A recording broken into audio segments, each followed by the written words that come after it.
Tamil marks அப்படின்றதுல ஒரு இதை தொடங்கி பல புத்தகங்களை வந்து கொண்டு வந்துட்டுருக்காங்க.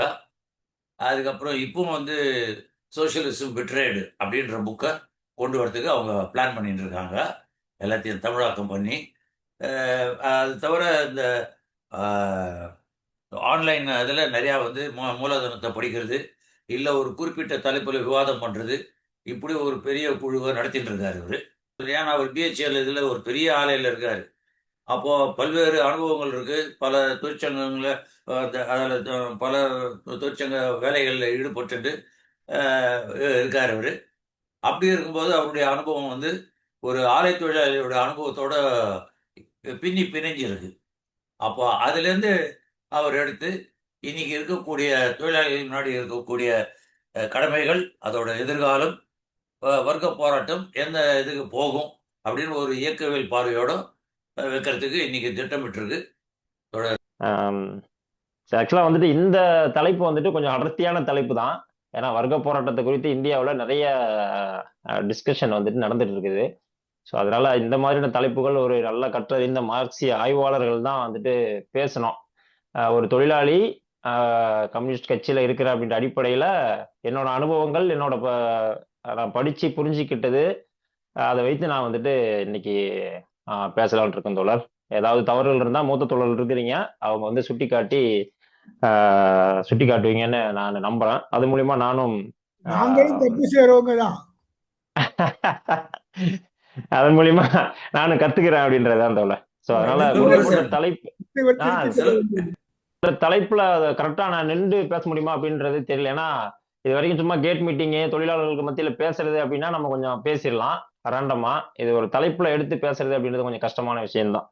ஸோ அந்த வகையில இன்னைக்கு வந்துட்டு வர்க்க போராட்டத்தின் எதிர்காலம், குறிப்பா இந்தியாவில் வர்க்க போராட்டத்தோட எதிர்காலம் என்னவா இருக்குது, எப்படி இருக்குது அப்படின்றத பத்தி தான் இன்னைக்கு நான் உங்க முன்னாடி பேசலாம்னு இருக்கேன். ஸோ கடந்த ஒரு 30-40 வருடங்களாக, அல்லது பொதுவா நியோ லிபரல் காலகட்டத்தில் இந்த வர்க்க போராட்டம் அப்படின்றத பத்தின நிறைய விஷயங்கள் இந்தியாவில் பேசப்படுது. ஒரு பக்கம் என்ன சொல்றாங்க அப்படின்னா, இந்தியாவில் வர்க்கங்கள்லாம் இல்லாம போயிடுச்சு, முதலாளித்துவம் வந்துட்டு பிரச்சனைகள்லாம் வந்துட்டு இன்னைக்கு நீங்க சொன்ன மாதிரி மார்க்சியம் சொல்ற மாதிரி இன்னைக்கெல்லாம் கிடையாது, இன்னைக்கு அதெல்லாம் மாறிடுச்சு. ஸோ அதனால வர்க்க போராட்டம்லாம் இனி சாத்தியம் இல்லை.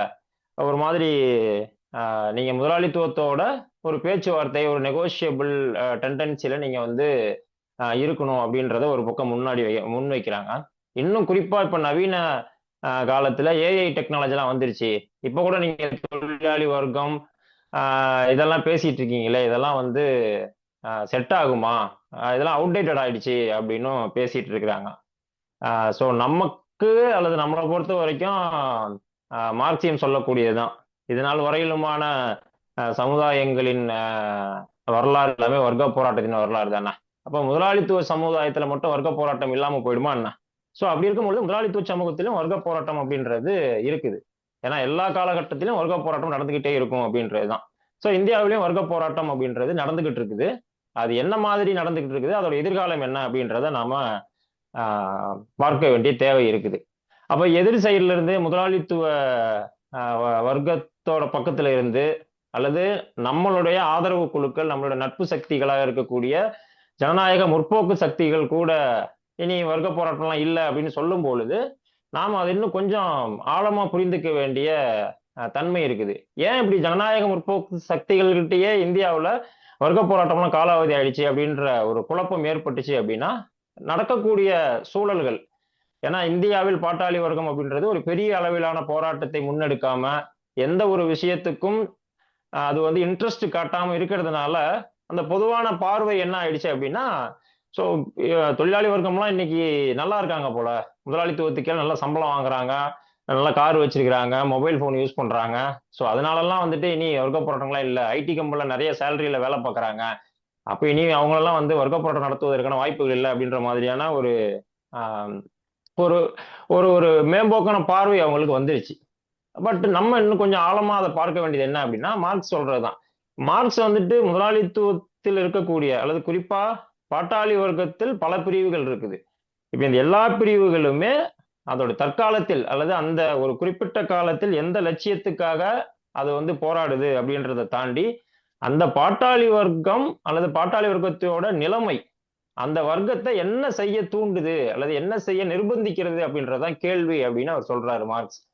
ஸோ அப்போ பார்க்கும் பொழுது பாட்டாளி வர்க்கம் சில காலம் அமைதியா இருக்கும், சில காலம் ரொம்ப ஆக்ரோஷமா போராடும். அந்த மாதிரி எல்லாம் பார்த்து நம்ம பாட்டாளி வர்க்கத்தை மதிப்பிட முடியாது.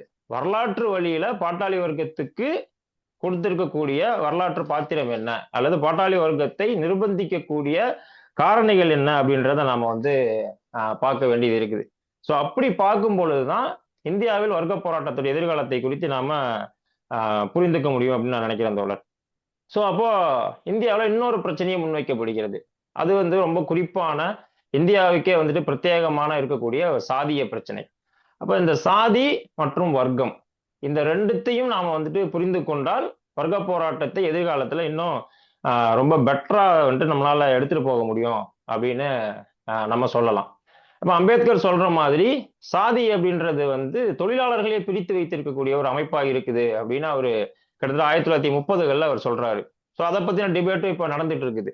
அப்ப தொழிலாளர்களை சாதி ஒரு பக்கம் பிரித்து வைத்திருக்கிறது அப்படின்றத நாம இன்னைக்கு இருக்கக்கூடிய கம்யூனிஸ்ட் கட்சிகள் அதை வந்து அக்செப்ட் பண்ணி சாதிய போராட்டத்தையும் வர்க்க போராட்டத்தையும் இணைந்து நடத்தணும் அப்படின்னு இன்னைக்கு வந்து டிக்ளேர் பண்ணியிருக்காங்க. ஸோ அப்போ வர்க்க போராட்டத்துக்குள்ள அல்லது வர்க்கத்துக்குள்ள இருக்கக்கூடிய பல பிரிவுகளை நாம முழுமையா புரிஞ்சிக்காம இருக்கிறோம். ரொம்ப எளிமைப்படுத்தி புரிஞ்சுக்கிறதுக்காக நம்ம என்ன சொல்லிட்டோம் அப்படின்னா, முதலாளி ஒரு பக்கம் வர்க்கமாகவும் பாட்டாளிகள் ஒரு பக்கம் வர்க்கமாகவும் இருக்கிறாங்க அப்படின்னு ரொம்ப எளிமைப்படுத்தி புரிஞ்சுக்கிட்டதுனால எல்லாருமே ஒரே தன்மையில் இருக்கக்கூடிய ஒரே குணாம்சத்தில் இருக்கக்கூடிய வர்க்கங்களாக இருக்கிறதா நாம வந்து புரிஞ்சுக்கிறோம். ஆனா அப்படி இல்லை. இப்ப பாட்டாளி வர்க்கத்துக்குள்ள பல்வேறு பிரிவுகள் இருக்கிறாங்க. இப்ப மார்க்ஸ் வந்து பாட்டாளி வர்க்கத்தை ஏதோ ஒரு வேலை செய்யறது அல்லது வந்துட்டு மூலதனத்துக்கு கீழே வேலை செய்யறதுனால அவங்க எல்லாம் பாட்டாளி வர்க்கம் அப்படின்னு அவர் ரொம்ப எளிமைப்படுத்தி சொல்லல. அந்த கம்யூனிஸ்ட் கட்சி அறிக்கையிலும் சரி அல்லது கம்யூனிஸ்ட் அந்த கேள்வி பதில்களையும் சரி தன்னோட உழைப்பு சக்தியை விற்று வாழக்கூடிய ஒரு வர்க்கம் பாட்டாளி வர்க்கம் அப்படின்னு சொல்றாரு. ஆனா அதை தாண்டி உழைப்பு நிகழ்முறைக்குள்ள இந்த பாட்டாளி வர்க்கம் அதோட பல்வேறு பிரிவுகள் என்னென்ன பாத்திரங்கள் வகிக்கிறது அப்படின்றத வச்சுதான் நம்ம வந்துட்டு தீர்மானிக்க முடியும். அப்ப இன்னைக்கு இருக்கக்கூடிய காலகட்டத்துல நவீன தாராளமயம் அல்லது இந்த ஏஐ டெக்னாலஜி காலத்துல பாட்டாளி வர்க்கத்துல பல்வேறு பிரிவுகள் அப்படின்றது வந்து வளர்ந்து இருக்கிறத நம்மளால பார்க்க முடியுது. ஸோ அப்போ சமுதாயத்தை வர்க்கங்களாக பிரிக்கும் பொழுது ரொம்ப சிம்பிளிஃபை பண்ணி நம்ம வந்துட்டு புரிஞ்சிக்க முடியாது. அப்ப இன்னைக்கு இருக்கக்கூடிய காலத்துல என்ன இருக்குது, இன்னைக்கு ஏஐ டெக்னாலஜி வந்துருச்சு, ஐடி ஊழியர்கள் இருக்கிறாங்க, கிக் எக்கனாமியில வேலை செய்யக்கூடிய தொழிலாளர்கள் இருக்கிறாங்க, ஸோ அதுக்கப்புறம் ஆசிரியர்கள் இருக்காங்க, செவிலியர்கள் இருக்கிறாங்க, இப்படி பல்வேறு பகுதியினர் வந்துட்டு பாட்டாளி வர்க்கத்துக்குள்ள ஒவ்வொரு பிரிவா இருக்கிறாங்க. அப்போ இந்த எல்லா பிரிவுகளுடைய நலன் அது வந்து பொதுவான நலனா இருக்கணும். அப்படி ஒரு பொதுவான நலனா இருக்கும் பொழுதுதான் அந்த பாட்டாளி வர்க்க உணர்வு அப்படின்றது எல்லா பிரிவுகளும் மத்தியிலும் ஒரு பொதுவான கான்சியஸ்னஸா வந்து உருவாகும். அப்ப மார்க்ஸ் என்ன சொல்றாரு அப்படின்னா, பாட்டாளி வர்க்கம் ஆரம்பத்துல தோன்றும் பொழுது அது ஒரு தானேவான வர்க்கமாக இருக்கிறது, இந்த கிளாஸ் இன் இட் செல்ஃப் அப்படின்றது வந்து அவர் சொல்றாரு. அது அதுக்கப்புறம் தனக்கான வர்க்கமாக அது மாற்றம் அடையுது அப்படின்னு சொல்றாரு. ஸோ அந்த வகையில பார்க்கும் பொழுது இந்தியாவில் இப்படி பல்வேறு வகையான வர்க்க கூட்டங்கள் அல்லது வந்துட்டு வர்க்க செக்ஷன்ஸ் வந்துட்டு இருக்குது. அப்ப இது எல்லாத்தையும் நாம வந்துட்டு ஒரே விதமான பாட்டாளி வர்க்கம் அப்படின்னு புரிஞ்சுக்கிட்டோம் அப்படின்னா நமக்கு வந்து அந்த வர்க்க போராட்டத்தோட எதிர்காலம் குறித்த ஒரு குழப்பம் வந்துடும். ஆனா இப்ப இன்னைக்கு இந்தியாவில் இருக்கக்கூடிய கிட்டத்தட்ட இந்திய அரசு கொடுத்திருக்கக்கூடிய ஒரு புள்ளி விவரத்தின் அடிப்படையில ஒரு 50 கோடி தொழிலாளர்கள் வந்துட்டு இருக்கிறாங்க. அவங்க வந்து தொழிலாளர்கள் அப்படின்னு சொல்லி அதை வந்து வகைப்படுத்துறாங்க. இப்ப இந்த 50 கோடி தொழிலாளர்கள்ல இப்ப நான் ஏற்கனவே முன்னாடி சொன்ன மாதிரி இந்த பல்வேறு பிரிவுகளை சேர்ந்த தொழிலாளர்கள் வராங்க. இப்ப அதுல மார்க்ஸ் வந்துட்டு சொல்ற மாதிரி அல்லது மார்க்சியம் சொல்ற மாதிரி ஆலை தொழிலாளிகள் மட்டும்தான் முன்னேறிய பாட்டாளி வர்க்கமா, அது 18ஆம் 19ஆம் நூற்றாண்டுல இருந்திருக்கலாம் மார்க்ஸ் சொல்லும் பொழுது. ஆனா இன்னைக்கு ஆலை தொழிலாளர்களையும் தாண்டி இன்னைக்கு பல்வேறு வகையான தொழிலாளர்கள் வந்ததுனால இவங்க எல்லாத்தையோட குணநலன்கள், அவங்க எல்லாத்தையோட பணி நிலைமைகள், பணிச்சூழல்கள் இது எல்லாத்திலும் கவனத்தில் எடுத்தா மட்டும்தான் அவர்களை வந்து நம்ம அணி திரட்ட முடியும். இதுல என்ன ஒரு குழப்பம் வருது அப்படின்னா, இப்ப இன்னைக்கு இருக்கக்கூடிய 50 கோடி தொழிலாளர்களும் பாட்டாளி வர்க்கம், 50 கோடி பேர் இருக்கிறாங்களே, இவங்க எல்லாம் ஒண்ணு சேர்ந்தா வந்துட்டு ஒரு புரட்சி நடந்துருமே அப்படின்னு சொல்லி பொதுவான ஒரு பார்வை வந்துட்டு நமக்கு இருக்கலாம். அப்ப அவங்களை எப்படி அணி திரட்டுறது அப்படின்ற ஒரு ஆசையும் நமக்கு வந்துட்டு இருக்கலாம். ஆனா இந்த பல்வேறு பிரிவுகள், இந்த இந்த பாட்டாளி வர்க்கத்துக்குள்ள இருக்கக்கூடிய இந்த பல்வேறு பிரிவுகள்ல ஒவ்வொரு பிரிவுக்கும் ஒவ்வொரு விதமான நலன்கள் அப்படின்றது வந்துட்டு இருக்குது. ஸோ அந்த மாதிரி இருக்கும் பொழுது இந்த எல்லா பிரிவுகள் இருக்கக்கூடிய பிரச்சனைகளை நாம வந்துட்டு புரிந்து கொள்வதன் மூலமா மட்டும்தான் நாம வந்து வர்க்க போராட்டத்தை முன்னெடுத்து செல்ல முடியும். இப்போ குறிப்பா இங்கிலாந்துல மார்க்ஸ் ஆய்வு செய்யும் பொழுது ஒரு தூய முதலாளித்துவ சமுதாயம் அங்க உருவாகுது.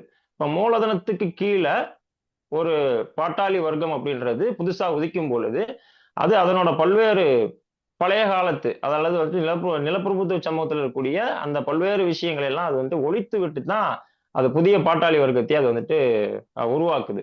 அல்லது மூலதனத்தோடு சேர்ந்து பாட்டாளி வர்க்கமும் உருவாகுது அப்படின்றத நம்மளால வந்து பார்க்க முடியுது. ஆனா இந்தியாவில் அந்த நிலைமை இல்லை. இப்ப இந்தியாவில் இருக்கக்கூடிய நிலைமை என்ன அப்படின்னா, நம்ம ஏற்கனவே சொல்ற மாதிரி அது இங்க இருக்கக்கூடிய நிலப்பிரபுத்துவ அல்லது முதலாளித்துவத்துக்கு முந்தைய சமுதாயத்தோடு ஒரு சமரச போக்கோட இங்க இருக்கக்கூடிய முதலாளித்துவ வர்க்கம் அப்படின்றது வந்துட்டு வளர்ந்து வந்துச்சு.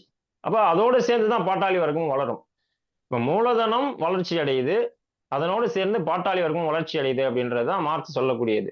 அப்ப மூலதனம் முதலாளித்துவ வர்க்கம் எப்படி வளர்ச்சி அடையுதோ அதோட இணைந்துதான் பாட்டாளி வர்க்கமும் வளர்ச்சி அடையும். சோ அந்த மாதிரி இந்தியாவுல முதலாளித்துவமே வந்து ஒரு மாதிரி பழைய முதலாளித்துவத்துக்கு முந்தைய சமுதாயத்தோட ஒரு சமரச போக்கோட அது வளரும் பொழுது அதோடு இணைந்து அதோட இயங்கியல் ரீதியா வளரக்கூடிய ஒரு பாட்டாளி வர்க்கம் அப்படின்றதும் ஒரு தூய பாட்டாளி வர்க்கமா இங்கிலாந்துல இருக்கக்கூடிய தூய பாட்டாளி வர்க்கமா இங்க உருவாகல அப்படின்றத நம்மளால வரலாற்று ரீதியா வந்துட்டு பார்க்க முடியுது.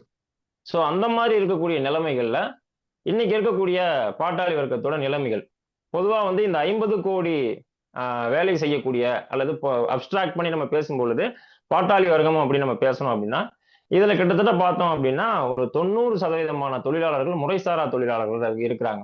இந்த முறைசாரா தொழிலாளர்கள் அப்படின்றது திட்டமிட்டு நடந்தது கிடையாது. அது மூலதனம் எப்படி வளர்ச்சி அடையுதோ அந்த மூலதனத்தை வளர்ச்சிக்கு உட்பட்டு இந்த பாட்டாளி வர்க்கமும் வளர்ச்சி அடையுது. இப்ப நம்ம ஏற்கனவே பார்த்த மாதிரி ஒரு ஒற்றை மூலதனம் அல்லது அதை வந்து நம்ம வேற ஒரு வடிவில் சொன்னோம் அப்படின்னா ஒரு சிங்கிள் ஃபேக்டரி செட்டப்புக்குள்ள ஒரு பெரிய தொழிற்சாலைக்குள்ள மூலதனத்துக்கு கட்டுப்பட்டு தொழிலாளர்கள் வேலை செய்யல. அதுக்கு பதிலாக என்ன பண்ணுது, மூலதனமே வந்துட்டு பிராக்மெண்டேஷன் ஆகுது. அதை வந்து கான்ட்ராக்சுவல் ஆக்குது, அடிப்படையில வந்துட்டு வேலைகளை பிரிக்குது. ஒவ்வொரு விதமா வந்து ஒரே நிமிஷம் ஒவ்வொரு விதமா அது வந்து கட்டம் கட்டமாக வந்துட்டு மூலதனம் பிரிந்து அந்த வேலைகளை வந்துட்டு ஒழுங்கமைக்குது. அப்போ முதலாளித்துவம் ஒரு அந்த தன்னுடைய உற்பத்தி நிகழ்முறையை ஒழுங்கமைக்கக்கூடிய அந்த விதத்தில் தான் பாட்டாளி வர்க்கமும் வந்துட்டு ஒழுங்கமையும் இல்லைங்களா? இப்போ ஒரு பெரிய ஃபேக்டரி இருக்குது, ஒரு பெரும் தொழிற்சாலை இருக்குது, அதுல நீங்க ஒட்டுமொத்த தொழிலாளர்களையும் ஒருங்கிணைத்து மூலதனம் வந்துட்டு வேலை செய்ய வச்சுச்சு அப்படின்னா அங்க தொழிலாளர்களுக்கிடையே ஒரு கூட்டுணர்வு ஏற்படும், ஒரு ஒருங்கிணைவு ஏற்படும். அங்க அவர்கள் வந்துட்டு மூலதனத்தின் மூலமாக ஏற்படக்கூடிய பல்வேறு சிக்கல்களை புரிந்து கொண்டு அவர்கள் ஒருங்கிணைந்து போராடுவதற்கான சூழல் இருக்கும். இதை நாம் 1947களுக்கு பிறகு இந்தியாவில் இருந்த பொதுத்துறை நிறுவனங்கள் நம்மளால வந்துட்டு பார்க்க முடிஞ்சிச்சு. ஆனா 90களுக்கு பிறகு என்ன ஆகுது அப்படின்னா இது வந்து பிராக்மெண்டேஷன் ஆகுது. அப்போ கான்ட்ராக்சுவல் அல்லது ஒப்பந்த முறை புகுத்தப்படும் பொழுது மூலதனம் செக் பை செக்டா அதை வந்து பிரிச்சு வேலை கொடுக்கும் பொழுதும் தொழிலாளர்களும் இந்த மாதிரி வந்து கான்ட்ராக்சுவல்குள்ள அணிதிரட்டப்படுறாங்க. இப்போ அணிதிரட்டப்படுறாங்கன்றத முறைசாரா தொழில் அணிதிரட்டும் பொழுது தொழிலாளர்கள் மொத்தமாவே வந்துட்டு பிரிஞ்சிடுறாங்க. ஸோ இந்த மாதிரி பிரிஞ்சு இருக்கும் பொழுது தொழிலாளர்கள் யார் ஒருவருக்கொருவர் உரையாடக்கூடிய ஒரு சூழல் இல்லாம போயிடுது. ஒரு ஒப்பந்த முதலாளி கிட்ட வேலை செய்யக்கூடிய தொழிலாளியும் இன்னொரு ஒப்பந்த முதலாளி கிட்ட வேலை செய்யக்கூடிய தொழிலாளர்களும் இருவரும் ஒன்றிணையக்கூடிய ஒரு சூழலே வந்துட்டு இல்லாம ஆயிடுது. ஸோ இந்த மாதிரி மூலதனத்தோட ஒரு செட்டப்பு தொழிலாளியை இந்த மாதிரியான ஒரு செட்டப்போட வந்துட்டு வளர்த்துட்டு வருது. இது ஒரு பக்கம் நடக்குது. இன்னொரு பக்கம் இந்தியாவில் விவசாயிகள் இருக்கிறாங்க, அதே போல விவசாய கூலி தொழிலாளர்கள் இருக்கிறாங்க. இப்ப இந்த விவசாய கூலி தொழிலாளர்களை நாம் எப்படி புரிஞ்சுக்கிறது? அந்த வர்க்கத்தை பாட்டாளி வர்க்கத்தோடு இணைத்து புரிந்து கொள்வதா இல்ல வந்து விவசாய வர்க்கத்தோடு இணைத்து புரிந்து கொள்வதா அப்படின்ற ஒரு பிரச்சனையும் இங்க வந்துட்டு இருக்குது. ஏன் இந்த விவசாய கூலி தொழிலாளர் வர்க்கத்தை வந்துட்டு நாம ரொம்ப முக்கியமா எடுக்கிறோம் அப்படின்னா கிட்டத்தட்ட 50% மக்கள் வந்துட்டு விவசாயத்தை நம்பி வாழக்கூடியவர்களாக இந்தியாவில் இருக்கிறாங்க. இது ஒரு முழுமையான ஒரு முதலாளித்துவ சமூகமாக விவசாயத்தில் கூட ஒரு முழுமையான முதலாளித்துவ உற்பத்தி முறையை புகுத்தின ஒரு சமூகமாக இந்திய சமூகம் அப்படின்றது இல்லை. அப்ப விவசாய கூலி தொழிலாளர்கள் விவசாயிகள் அவர்களுக்கும் பிரச்சனை இருக்குது, சிறு குறு விவசாயிகள் அவர்களுக்கும் பிரச்சனை இருக்குது, அவர்களும் ஒரு வர்க்கமாக இருக்கிறார்கள். அவர்கள்ட்ட டிபெண்டா வேலை பார்க்கக்கூடிய விவசாய கூலி தொழிலாளர்கள் இருக்கிறாங்க.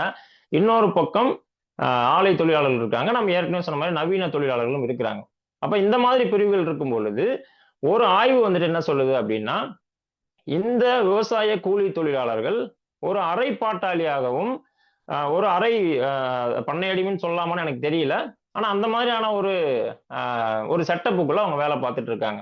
அப்ப இந்த மாதிரி வேலை செய்யக்கூடிய விவசாய கூலி தொழிலாளர்களும் சரி, அல்லது சிறு குறு நிலத்தை வைத்திருக்கக்கூடிய விவசாயிகளும் சரி, கிட்டத்தட்ட கடந்த 40 ஆண்டுகள்ல புலம்பெயரக்கூடிய நிலைமைக்கு வந்துட்டு தள்ளப்பட்டிருக்கிறாங்க. சோ இந்த புலம்பெயரக்கூடிய நிலைமைக்கு தள்ளப்பட்டதுனால இன்னைக்கு தேதியில கிட்டத்தட்ட 10 கோடி மக்கள் வந்துட்டு இந்தியாவெங்கும் புலம்பெயர்ந்து வாழக்கூடிய தொழிலாளர்களா இருக்கிறாங்க. இப்ப இவங்கெல்லாம் ஆர்கனைஸ் பண்றது எப்படி? இவர்களை மூலதனம் எப்படி பயன்படுத்துது? மூலதனம் தன்னுடைய தேவைக்காக உடனடியான வேலைகளை செய்து முடிப்பதற்கான ஒரு ஒரு வேலை பட்டாளமாக இந்த தொழிலாளர்களை வந்து அதை பராமரிக்குது அல்லது ஒழுங்கமைத்து வைத்திருக்கிறது. அப்ப இந்த தொழிலாளர்களுக்கு கொடுக்கப்படக்கூடிய கூலி அது வந்து ரொம்ப வாழ்வாதாரத்துக்கான கூலியை விட ரொம்ப மோசமான கூலியாக இருக்குது. அப்ப அந்த ஆய்வு என்ன சொல்லுது அப்படின்னா, இந்த கூலி தொழிலாளர்களோட வாழ்வாதாரத்துக்கான தேவையை விவசாயத்திலிருந்து வரக்கூடிய வருமானத்தை வைத்து அவர்கள் வந்துட்டு ஈட்டுகிறார்கள் அப்படின்னு அந்த ஆய்வு வந்துட்டு சொல்லுது. அப்ப இவர்கள் வாழக்கூடிய சூழலும் ரொம்ப மோசமா இருக்குது. இவர்களுக்கு கொடுக்கப்படக்கூடிய கூலியும் ரொம்ப வந்துட்டு ரொம்ப குறைவா இருக்குது. அப்ப இவர்களுக்கு தேவையான அந்த இதர வருமானத்தை வந்துட்டு அவங்க விவசாயத்துல இருந்தும் எடுத்துக்கிறாங்க. ஒரு உதாரணம் சொல்லணும்னா, இப்ப ஒரு புலம்பெயர்ந்த தொழிலாளர் இங்க வராரு அப்படின்னா, அவரு இங்க வந்துட்டு 7,000 ரூபாய் 8,000 ரூபாய் சம்பளம் வாங்குறாரு. அதுல வந்துட்டு கொஞ்சம் வீட்டுக்கு அனுப்புறாரு, அல்லது வீட்டுல இருந்து அவருக்கு ஏதாவது தேவையானதை ஒரு வருஷத்துக்கு போகும்பொழுது அங்க இருந்து அரிசியோ பருப்போ அல்லது இதர பொருட்களோ வந்துட்டு எடுத்துட்டு வந்து தன்னோட குடியில வைத்துட்டு அவர் வந்துட்டு வாழ்றாரு. இப்படி ஒரு பிரச்சனை வந்துட்டு இந்த செக்டுக்குள்ள வந்துட்டு இருக்குது. அப்ப இந்த பிரச்சனைகள் எல்லாம் புரிந்து கொள்வதன் மூலமாக தான் இந்த தொழிலாளர்களை நம்ம வந்துட்டு திரட்ட முடியும். ஏன்னா அவரை பொறுத்த வரைக்கும் அவர் ஒரு பக்கம் தன்னுடைய சிறு நில உடைமையை வைத்து வாழக்கூடிய அந்த பகுதியில ஒரு காலையும், தேவையின் அடிப்படையில ஒரு கூலி தொழிலாளியாக இந்த பக்கம் ஒரு காலையும் வைத்து வாழக்கூடிய ஒரு போக்கு வந்துட்டு இந்த ஒரு குறிப்பிட்ட செக்டுக்குள்ள இருக்குது. அப்ப பாட்டாளி வர்க்கத்துக்குள்ளேயே நான் ஏற்கனவே சொன்ன மாதிரி இத்தனை பிரிவுகளுக்குள்ள இருக்கக்கூடிய இந்த இந்த இடைவெளியை அல்லது இந்த பிரிவுகளை வந்து நாம வந்துட்டு புரிந்து கொள்ள வேண்டிய தேவை இருக்குது. சோ அப்படி புரிந்து கொள்வதன் மூலமாகத்தான் இந்த தொழிலாளர்களை வந்துட்டு நாம திரட்ட முடியும். இப்ப அதே ஆய்வுல சொல்லக்கூடியது என்ன அப்படின்னா, தமிழ்நாட்டுல இந்த புலம்பெயர் தொழிலாளர்கள் வந்துட்டு யூனியனைஸ்டே ஆகல. இப்ப டேராடூன்ல வந்துட்டு அவங்க ஆயிருக்கிறாங்க, மகாராஷ்டிரால வந்துட்டு யூனியனைஸ்ட் ஆயிருக்கிறாங்க. அவங்களோட உடனடி போராட்டம் என்னவா இருக்குது அப்படின்னா அந்த கூலி உயர்வு போராட்டமாகத்தான் இருக்குது. சோ இந்த மாதிரி மார்க்ஸ் வந்துட்டு அதை சொல்றாரு தான், உண்மையாக உடனடியாக ஒரு தொழிலாளிக்கு என்ன தேவை அப்படின்னா அவர் வந்துட்டு கூலிக்கான போராட்டம் தான். ஆனா அந்த போராட்டம் மட்டுமே அவருக்கான விடுதலையை வந்துட்டு கொடுத்துடாது இல்லைங்களா? அவர் சொல்ற மாதிரி கூலி உயர்வு அப்படின்றத பதாகையிலிருந்து தூக்கிட்டு கூலி உழைப்பை வந்துட்டு ஒழிப்போம் என்ற பதாகை ஏந்துங்கள் அப்படின்னு மார்க்ஸ் வந்துட்டு அதை சொல்றாரு. சோ ஆனா இன்னும் இந்தியாவில் இருக்கக்கூடிய பிரச்சனை அப்படின்றது வந்து இந்த கூலி உயர்வு போராட்டத்தோட பிரச்சனையா தான் இருக்குது. அதுக்கும் வந்துட்டு ஆர்கனைஸ் ஆகக்கூடிய ஒரு நிலைமை அப்படின்றது வந்துட்டு இந்தியாவில் இன்னைக்கு இல்லை அப்படின்றத நல்லா பார்க்க முடியுது. சோ அப்ப விவசாய கூலி தொழிலாளர்கள் இப்ப விவசாய வர்க்கத்தை பொறுத்த வரைக்கும் அவங்களும் கடுமையான நெருக்கடிக்கு வந்துட்டு உள்ளாக்கப்பட்டிருக்கிறாங்க. நம்ம இந்த கடந்த 30-40 ஆண்டுகள்ல பாக்குறோம், பல்வேறு விதமான நெருக்கடிக்கு விவசாய வர்க்கம் வந்துட்டு உள்ளாயிருக்குது. நிறைய தற்கொலைகள் அப்படின்றது நடந்திருக்குது. சோ இந்தியாவோட அல்லது இந்த உலக பொருளாதாரத்தோட இணைக்கப்பட்ட ஒரு ஒரு ஒரு ஒர்க்காக விவசாயம் அப்படின்றது வந்துட்டு இங்க இருக்குது. அப்ப மூலதனம் நேரடியாக வந்து ஒரு முதலாளித்துவ உற்பத்தி முறைக்குள்ள விவசாயத்தை ஒழுங்கமைக்காம அது தன்னுடைய தேவைக்கு ஏற்ற மாதிரி தன்னுடைய சுரண்டல் லாபத்துக்கு ஏற்ற மாதிரி இந்த விவசாய தொழிலை வந்துட்டு பராமரிக்கிறதுனால இங்கேயும் ஒரு ஒரு நமக்கு எளிதில் புரிந்து கொள்ளக்கூடிய அல்லது வந்துட்டு புலப்படக்கூடிய ஒரு வர்க்கமாக அந்த வர்க்கம் இன்னும் வந்துட்டு வளர்ச்சி பெறல அப்படின்றத நம்மளால வந்துட்டு புரிஞ்சுக்க முடியுது. சோ இந்த மாதிரி விவசாய கூலி தொழிலாளர்கள் ஆலை தொழிலாளர்கள் இருக்கும் பொழுது இன்னைக்கு கிக் தொழில் அப்படின்றது வந்திருக்குது. இப்ப கிக் எக்கனாமிக்குள்ள வரக்கூடியவங்க யாரா இருக்கிறாங்க?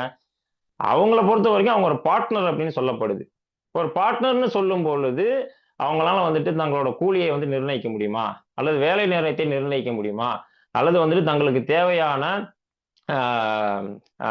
சமூக ரீதியான தேவைகளை வந்துட்டு அவங்களால வாங்கிக்க முடியுமா அப்படின்னா எதுவுமே இல்லை. அவர்களை பொறுத்த வரைக்கும் ஜஸ்ட் நீங்க வந்து ஒரு ஒர்க் பார்ட்னர்னு சொல்றாங்களே தவிர மீதி எல்லாமே பார்த்தோம்னா அந்த முதலாளிகளோட கையில தான் இருக்குது அப்படின்றதையும் நம்மளால பார்க்க முடியுது. அப்ப இந்த தொழிலாளர்களை ஒருங்கிணைப்பதிலும் ஒரு சிக்கல் அப்படின்றது இருக்குது. அப்ப இது எல்லாத்துக்கும் ஒரு ஒரு முன்னோடியான அல்லது வந்துட்டு ஒரு ஆஹ், எப்படி சொல்றது, ஒரு முற்போக்கான ஒரு வர்க்கமாக பாட்டாளி வர்க்கத்தை வந்துட்டு மார்க்ஸ் முன் வைக்கிறாரு. அதுல குறிப்பா ஆலை தொழிலாளி அப்படின்ற ஒரு ஒரு ஒரு குறிப்பிட்ட செக்டை வந்துட்டு மார்க்ஸ் வந்துட்டு முன்வைக்கிறாரு. அப்ப இந்த ஆலை தொழில் வேலை செய்யக்கூடிய இந்த குறிப்பிட்ட பாட்டாளி வர்க்கம் அப்படின்றது வந்துட்டு இந்தியாவில் ரொம்ப சிறுபான்மையினர் தான் இருக்கிறாங்க. நான் சொல்றது வந்துட்டு அமைப்பாக்கப்பட்ட வர்க்கம். ஓகேங்களா? இப்ப 50 கோடி தொழிலாளர்கள்ல கிட்டத்தட்ட இன்னைக்கு யூனியனைஸ்ட் ஆயிருக்கிறது அப்படின்றது வந்துட்டு 1.5 கோடி தான். பட் தொழிற்சங்கங்கள் வந்துட்டு 10 கோடி பேர் நாங்க யூனியனைஸ் பண்ணியிருக்கோம் அப்படின்னு சொல்றாங்க. ஆனா அரசோட புள்ளி விவரத்தின்படி 1.5 கோடி பேர் தான் வந்துட்டு அடிக்கட்டு அரசுக்கு வந்துட்டு போகுது. அப்ப இந்த 1.5 கோடி பேர்ல பொதுத்துறை நிறுவனங்கள் இருக்கிறது 30ல இருந்து 35 லட்சம் பேர் தான் இருக்கிறாங்க. பேலன்ஸ் வந்துட்டு பிரைவேட் செக்டர்ல இருக்கிறாங்க. இப்போ இந்த 1.5 கோடி தொழிலாளர்கள் தான் தொழிற்சங்கத்தில் அநியமாயிருக்கும் பொழுது இவர்கள் 50 கோடியில அந்த 1.5 கோடின்னு பார்த்தோம் அப்படின்னா மிகச்சிறிய அளவுல தான் இங்க வந்துட்டு ஒருங்கிணைக்கப்பட்டிருக்கிறாங்க. இவர்கள் தான் வந்துட்டு போராடிக்கிட்டு இருக்கிறாங்க. அப்ப இந்த போராட்டம் அப்படின்றது இது வந்துட்டு ஒரு வர்க்க போராட்டமா அப்படின்னு நம்ம வந்து அதை கன்சிடர் பண்ணலாமா அப்படின்னு எனக்கு தெரியல. அது அவர்களோட உடனடி நலன்களுக்கான போராட்டமா தான் வந்துட்டு இங்க இந்தியாவில் நம்மளால வந்துட்டு பார்க்க முடியுது. அப்ப இந்த இடத்துல லெனின் சொல்றதை நம்ம பொருத்தி பார்க்கும் பொழுது இந்த உடனடி நலன்களுக்கான போராட்டத்தோடு அரசியல் போராட்டத்தை முன்னெடுக்க வேண்டிய தேவை இருக்குது அப்படின்னு லெனின் வந்துட்டு நம்ம குறிப்பிடுறாரு. அப்ப இந்த உடனடி நலன்களை தாண்டி ஒரு அரசியல் போராட்டமாக இந்தியாவில் எப்போ வந்துட்டு போராட்டம் முன்னெடுக்கப்படுதோ அதுதான் வந்துட்டு இந்தியாவில் வர்க்க போராட்டத்தோட எதிர்காலமாக இருக்கும். அதற்கு இந்த நவீன தொழிலாளர்கள் இருக்கக்கூடிய கிக் எக்கனாமிக்குள்ள இருக்கக்கூடிய தொழிலாளர்களையும் விவசாய கூலி தொழிலாளர்களையும் ஆலை தொழிலாளர்கள் வந்துட்டு தங்களுக்கு கீழே அணி திரட்டணும் அல்லது தங்களோட அணி திரட்டணும் அப்படின்றது ரொம்ப ரொம்ப முக்கியமான விஷயமா இருக்குது. அப்ப அதற்கான வேலையை இங்க இருக்கக்கூடிய கட்சிகளோ அல்லது வந்துட்டு தொழிற்சங்க அமைப்புகளோ அதை செய்ய வேண்டிய ஒரு முக்கியமான பொறுப்பு வந்துட்டு இன்னைக்கு இந்தியாவில் ரொம்ப முக்கியமா இன்னைக்கு இருக்கக்கூடிய இந்த ரெஜிமில வந்துட்டு குறிப்பா பாஜக ரெஜிமில நமக்கு வந்துட்டு முன்ன வந்து நிக்குது.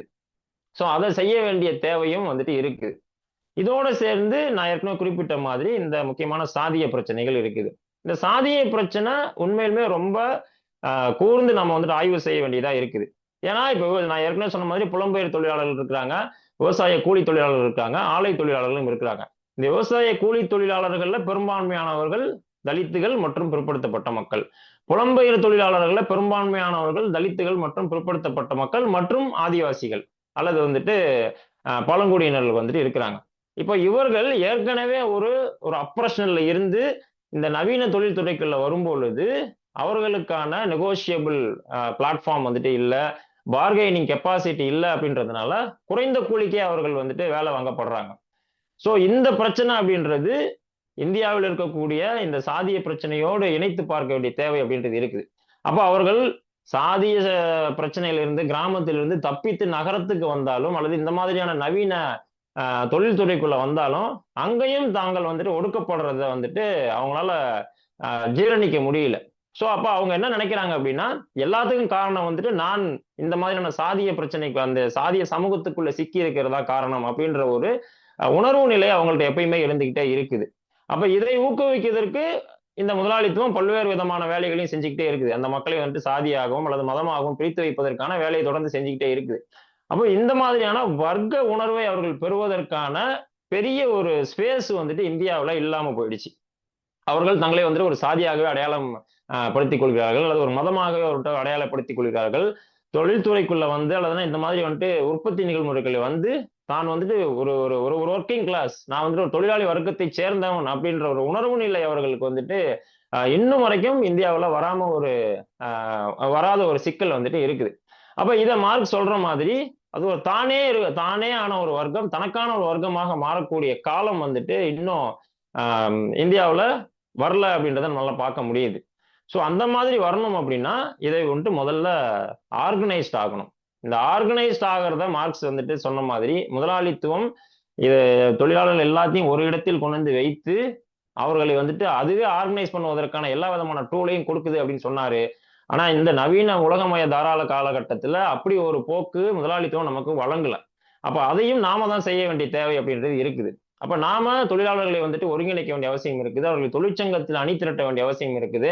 அவர்களுக்கு இந்த வர்க்க பிரச்சனையை பத்தி பேச வேண்டிய தேவை இருக்குது அப்படின்றது இன்னைக்கு இருக்கக்கூடிய எல்லா தொழிற்சங்கங்களுமே அதை உணர்ந்திருக்காங்க. குறிப்பா வந்துட்டு லெஃப்ட் ட்ரேட் யூனியன் வந்துட்டு அது ரொம்ப மும்முரமா வேலை பார்த்துட்டு இருக்காங்க. ஸோ அப்படி பண்ணும் பொழுதுதான் இந்த வர்க்க உணர்வு அப்படின்றத நிச்சயமா அவங்க வந்துட்டு பெற முடியும். ஸோ தங்களுக்கான வாழ்வாதார கோரிக்கையோடு சேர்ந்து தங்களோட பிரச்சனைக்கு எங்க வந்துட்டு தீர்வு இருக்குது, அரசியல்ல தான் தீர்வு இருக்குது அப்படின்னும் பொழுது அதை ஒரு அரசியல் போராட்டமா முன்னெடுத்துட்டு போக முடியும் அப்படின்றத நம்மளால பார்க்க முடியும் தோழர்களே. ஸோ இது ஆஹ், இன்னைக்கு இருக்கக்கூடிய ஒரு சூழல். இப்ப எதிர்காலம் அப்படின்றத பொறுத்த வரைக்கும் வர்க்க போராட்ட எதிர்காலம் என்னவா இருக்கும் அப்படின்னா, குறிப்பா விவசாய கூலி தொழிலாளர்கள், விவசாய வர்க்கம், ஆலை தொழிலாளி வர்க்கம். இப்ப இதுல சாதிய பிரச்சனை அப்படின்றது இருக்குது. சாதிய பிரச்சனை எங்க இருந்து தோன்றுது? குறிப்பா கிராமத்தில் இருக்கக்கூடிய பழைய முதலாளித்துவத்துக்கு முந்தைய சமூக நிலைமையோட அது ஒரு கூறு. அப்ப இந்த கூரை நீங்க வந்து ஒழிக்கணும் அப்படின்னா இது வர்க்க போராட்டத்தோட இணைக்கணும் அப்படின்றத நம்ம இந்தியாவில் முன் வச்சிருக்கிறோம். அப்ப இந்த விவசாய கூலி தொழிலாளிகளை ஆலை தொழிலாளிகள்னு சொல்லக்கூடிய இந்த பாட்டாளி வர்க்கம், நவீன கிக் எக்கனாமியில் இருக்கக்கூடிய இந்த நவீன தொழிலாளி வர்க்கம் மற்றும் மூளை உழைப்பு செய்யக்கூடிய ஐடி தொழிலாளர்கள், இவர்கள் எல்லாம் அவர்களோட இணைய வேண்டிய தேவை இருக்குது. ஏன்னா இணையும் பொழுதுதான் ஒரு ஒரு ஒரு உரையாடல் நடக்கும். அந்த உரையாடல் நடக்கும் பொழுதுதான் சாதிய பிரச்சனை என்றால் என்ன, வர்க்க பிரச்சனை என்றால் என்ன, இந்த பிரச்சனையை வந்து நம்ம எப்படி தீர்க்க முடியும் அப்படின்றத வந்து நம்ம முதல்ல வந்து தொழிலாளர்களுக்குள்ள பேசவே முடியும். இதை பேசாம அவர்கள் தனியாகவும், ஆலை தொழிலாளர்கள் தனியாகவும், நவீன கிக் எக்கனாமிக் செய்யக்கூடிய தொழிலாளர்கள் தனியாகவும், இப்படி தனித்தனியாக இருந்தால் முதலாளித்துவம் சொல்லக்கூடிய கருத்துக்களை தான் அவர்கள் வந்துட்டு உள்வாங்குவாங்க. ஏன்னா மார்க் சொல்ற மாதிரி ஆளும் வர்க்கத்தோட கருத்து தான் ஒட்டுமொத்த மக்களின் கருத்துக்களையும் வந்துட்டு ஆதிக்கம் செலுத்தும் அப்படின்னு மார்க் சொல்றாரு இல்லைங்களா? சோ அதுக்கு மாற்றா நம்ம வந்துட்டு பேச வேண்டிய தேவை இருக்குது அப்படின்னா இவர்களை ஒருங்கிணைக்க வேண்டிய அவசியம் அப்படின்றது இருக்கு. அப்போ பழைய காலத்துல மாதிரி ஒரு ஆலையில ஒரு தொழிற்சாலையில ஒரு தொழிற்சங்கம், அந்த தொழிற்சங்கம் அந்த ஆலையிலேயே தனக்கான வாழ்வாதார பிரச்சனைகளை பத்தி பேசுறது அப்படின்றதெல்லாம் தாண்டி இன்னைக்கு ரொம்ப மாடர்னான ஒரு காலத்துக்குள்ள நம்ம வந்துட்டோம்.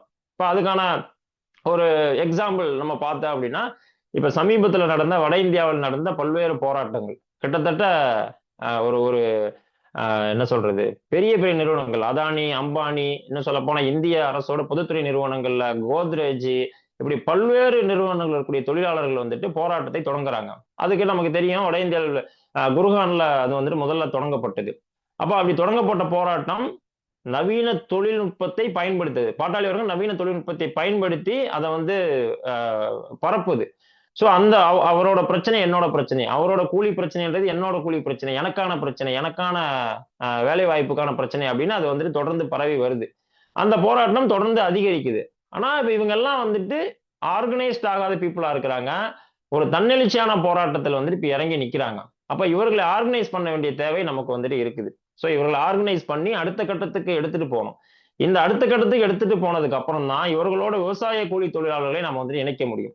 ஸோ அப்படி விவசாய கூலி தொழிலாளர்களை நாம் இணைத்த பிறகுதான் இந்த ஒட்டுமொத்த அந்த பாட்டாளி வர்க்கம் நம்ம அப்டிராக்டா சொல்றதுல இவர்கள் எல்லாத்தையும் வந்துட்டு ஒரு குடையின் கீழ் கொண்டு வந்து அதுக்கப்புறம் தான் போராட்டத்தையே நம்ம வந்துட்டு விரிவுபடுத்த முடியும் அப்படின்றதான் இந்தியாவில் நமக்கு இருக்கக்கூடிய ஒரு சவாலாக இருக்குது அப்படின்னு நம்ம பார்க்கிறோம் தோழர்.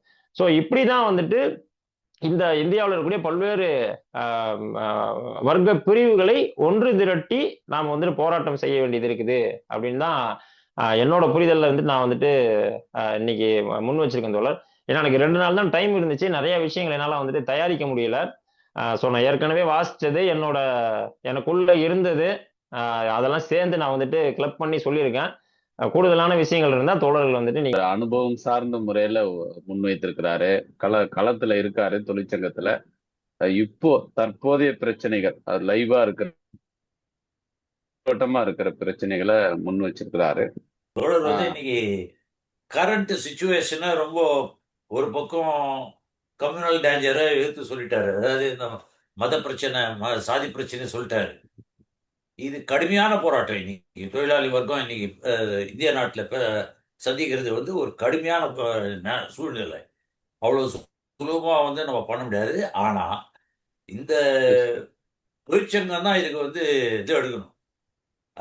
அதாவது ஒன்றுத்துக்கும் அடிப்படை என்னன்னு சொல்லிட்டு நம்ம ஆத்திச்சூடி அந்த மாதிரிலாம் இருக்குல்ல, அந்த மாதிரி சிம்பிளா இன்னைக்கு தொழிலாளி கிட்ட எடுத்துன்னு போய் சொல்லணும்.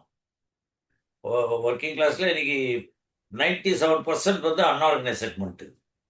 அதுதான் இன்னைக்கு மெஜாரிட்டியா இருக்கக்கூடிய ஒரு நிலைமை.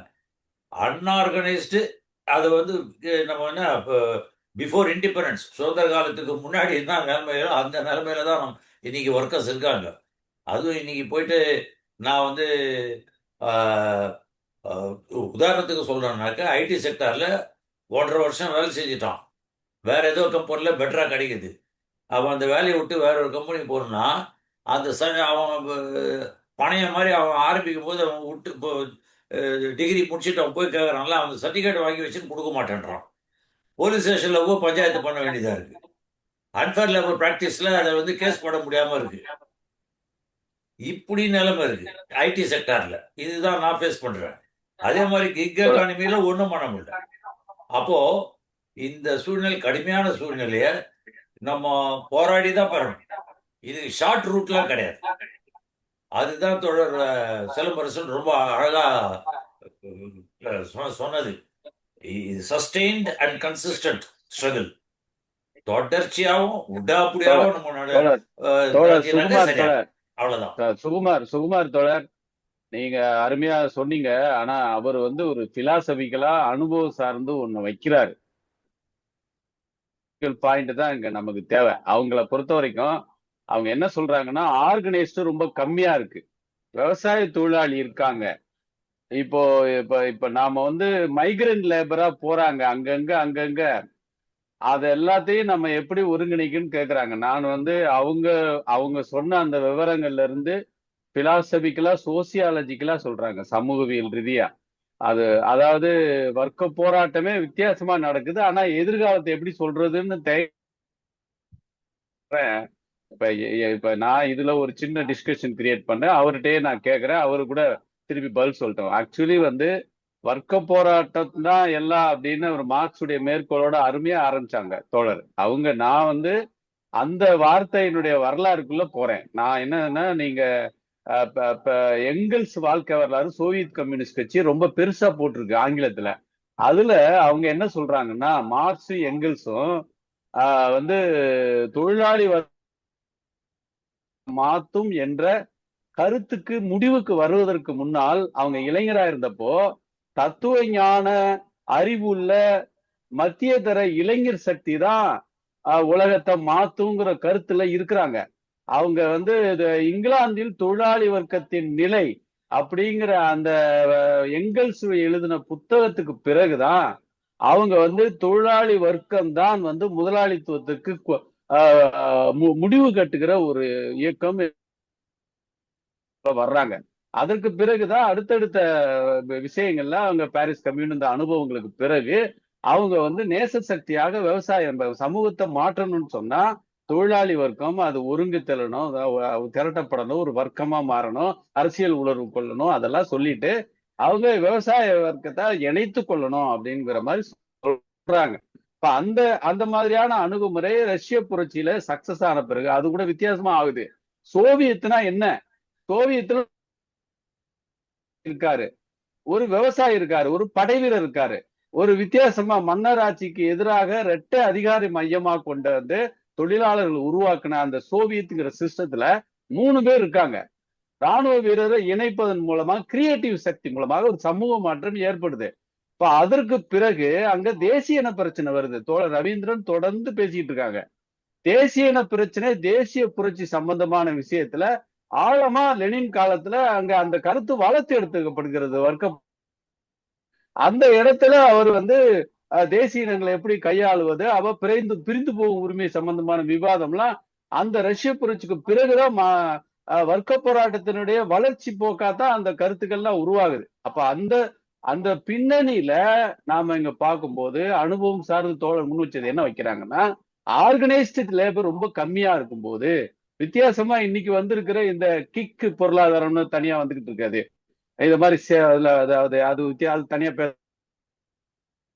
அதுல அவங்க என்ன சொல்றாங்கன்னா, விவசாய தொழிலாளி இது எப்படி அப்படின்னு கேக்குறாங்க. இப்ப இந்த நேரத்துல இப்ப நான் ரவீந்திரன் தோழர் அவரு கூட ஒரு பேசலாம். அவரு என்ன வைக்கிறாருன்னா, இனி வருகிற சமூக மாற்றங்கள் எல்லாம் ஒரு மாதிரி இப்ப தேசிய இனத்தன்மையோட அந்த உரையாடலே அந்த மக்களை நோக்கி நம்ம சமூக மாற்றத்துக்காக வேலை செய்யறவங்க பேசுற அந்த கோணமே மாறும், அதனுடைய முன்வைக்கிற அந்த உரையாடலுடைய வடிவமே மாறும்னு அவங்க சொல்றாங்க. நீங்க தேசியத்தன்மையோட தான் பேசணும், வச்சுதான் பேசணும். அந்த வகையில தான் உங்களுக்கு அவங்களை அட்ராக்ட் பண்ண முடியும். ஏகாதிபத்தியத்தை எதிர்ப்பதுல எல்லா சக்தியும் ஒன்று திரட்டி நீங்க அந்த அடையாள அரசியலை பின்னுக்கு தள்ளி நீங்க முன்னேறணும் என்பது தொடர்ச்சியாக 20 புத்தகங்கள் மூலமா அவர் எழுதியிருக்காரு, ரெட்ட தேசியம் அந்த வகையில. அதனால அவரு இங்க என்ன சொல்றாருன்னா, நான் டயலட்டிக்கலையும் சொல்றேன், படிப்படியா தொழிலாளி சேர்த்தா ஒரு அளவு மாறும்போது சமூக மாற்றம் நடந்ததுன்னு, படிநிலை வளர்ச்சி பண்பு மாற்றம் அப்படிங்கிற அந்த ஒரு விதிக்குள்ள மட்டும் சமூக மாற்றம் அடங்க. நீங்க தலையீடு அப்படின்னு சொல்லக்கூடிய, அதாவது எங்கும் நிறைந்த தொடர்புகள், அவற்றுக்கு தொடர்புகளுக்கு இடையே நடக்கிற தலையீடுகள் அப்படின்னு ஒரு கோட்பாடு இருக்கு டயலட்டிக்ஸ்ல. இங்க சமூக மாற்றம் நடக்கணும்னா ஒரு தலையீடாக மாறணும் நம்ம உழைக்கும் மக்கள். அதுக்கு வர்க்க போராட்டம் ரொம்ப உதவியா இருக்கும், அது மையமா இருக்கும். ஆனா எல்லாரையும் இணைக்கிற மாதிரியான ஒரு ஒரு உரையாடல், அரசியல் உரையாடல், ஒரு பிலாசபிக்கல் உரையாடல் தேவைப்படுது. அந்த அவருடைய பேச்சை பாக்குறேன் தோழர். இது என் கருத்து. தோழர் அவரு கூட தோழர் நான் கரெக்டா புரிஞ்சுக்கிட்டேனாங்கிறத சிலம்பரசன் தோழர் கூட சொல்லலாம். அதற்கு பிறகு விவாதம் பண்ணலாம்னு நினைக்கிறேன். சிலம்பரசன் தோழர் கரெக்டா சொல்றேன். ஆமா தோழர், அதாவது இப்ப சுகுமார் தோழர் சொன்ன மாதிரி சுதந்திரத்துக்கு முந்தைய காலகட்டத்தில் நடந்த போராட்டம் அப்படின்றது பார்த்தோம்னா, நான் சுருக்கமா சொல்லிடுறேன். இப்ப கிட்டத்தட்ட 1850 இருந்து 1908 வரைக்கும் ஆர்கனைஸ்டா இல்லாம தான் தொழிலாளி வர்க்கம் இருந்துச்சு. 1908க்கு அப்புறமா தான் அது ஒரு ஆர்கனைஸ்டான தொழிலாளி வர்க்கமாகவும் உடனடியாக அரசியல் தலையீடு கொண்ட தொழிலாளி வர்க்க போராட்டமாகவும் அது மாறிச்சு. ஸோ அந்த காலகட்டத்தில் தான் எல்லா விதமான பெனிஃபிட்ஸையும் இந்த தொழிலாளி வர்க்கம் பெறுது. ஓகேங்களா? ஆனா ஆஃப்டர் இண்டிபெண்டன்ஸ் என்ன ஆயிடுது அப்படின்னா, அது அப்படியே சேஞ்ச் ஆயிடுது. அது ஒரு ஒரு விதமான மந்த நிலைக்கு தொழிலாளி வர்க்கம் அது போயிடுது. ஏன்னா உடனடியாக தொழில் வளர்ச்சின்றது அரசு முதலீடு செஞ்சு பொதுத்துறை நிறுவனங்கள்ல வருது. அந்த பொதுத்துறை நிறுவனத்துக்குள்ள இருக்கக்கூடிய ஒரு ஒரு தன்னுடைய வாழ்வாதாரம் அப்படின்ற ஒரு போக்குல அந்த தொழிலாளி வர்க்கம் மட்டுப்படுத்தப்பட்டதுனால, அதனால உடனடியா நியோ லிபரல் எக்கனாமியை எதிர்கொள்ள முடியாம போயிடுச்சு. இப்ப நீ நியோ லிபரல் எக்கனாமி நான் சொன்ன இந்த பல்வேறு விதமான வர்க்க பிரிவினைகள், அல்லது இந்த ஒரு பாட்டாளி வர்க்கத்துக்குள்ள பல்வேறு பிரிவுகளை பிராக்மெண்டேஷன் பண்ணதுனால இப்ப இவர்கள் எல்லாத்தையும் ஒருங்கிணைக்க வேண்டிய தேவை இருக்குது. அப்படின்னா ஒரு உரையாடல், அரசியல் உரையாடல் அப்படின்றது தேவைப்படுது. அதுல குறிப்பா மார்க்ஸ் சொன்ன மாதிரி இந்த முன்னேறிய பாட்டாளி வர்க்கம்னு சொல்லக்கூடிய ஆலை தொழிலாளி வர்க்கம் அதை முன்னெடுக்கணும். அது ஏற்கனவே கொஞ்சமா ஆர்கனைஸ்டா இருக்கக்கூடிய அந்த வர்க்கம் தான் இன்னைக்கு இருக்கக்கூடியதுல அமைப்பு ரீதியா பலமா இருக்கிறதுனால அவர்கள் செய்ய வேண்டும் அப்படின்றதால என்னோட புரிதல். அதுக்கு லெஃப்ட் ட்ரேட் யூனியன், லெஃப்ட் பார்ட்டிகள் அதுக்கு கட்டாயம் உதவணும் அப்படின்றதான் தோழர் என்னோட பார்வையாக இருக்குது. கரெக்ட். இன்னைக்கு நம்ம நாட்டில் இருக்கக்கூடிய வர்க்க போராட்டத்தினுடையது ஆங்காங்கு தன்னெழுச்சிகளாகவும் ஒரு செதறி நடக்குது. அதை ஈஸியாக அரசாங்கம் ஒருத்தர பல பல தரமா பிரிச்சிருந்தாங்க. பல்வேறு முறைகளில் சாதி உணர்வு இல்லை மொழி உணர்வு இதை பயன்படுத்தி பிரிச்சிருந்தாங்க. இதெல்லாம் நடக்குது. ஆனால் அவர் கேட்குற மாதிரி இதை சரி செய்யக்கூடிய ஒரு சக்தி கம்யூனிஸ்ட் கட்சி இருக்கணும். கம்யூனிஸ்ட் கட்சி தான் வர்க்க போராட்டத்தினுடைய திசையை சோசியலிஸ்டை நோக்கி திருப்பி விடுவதற்கு பயன்படும்.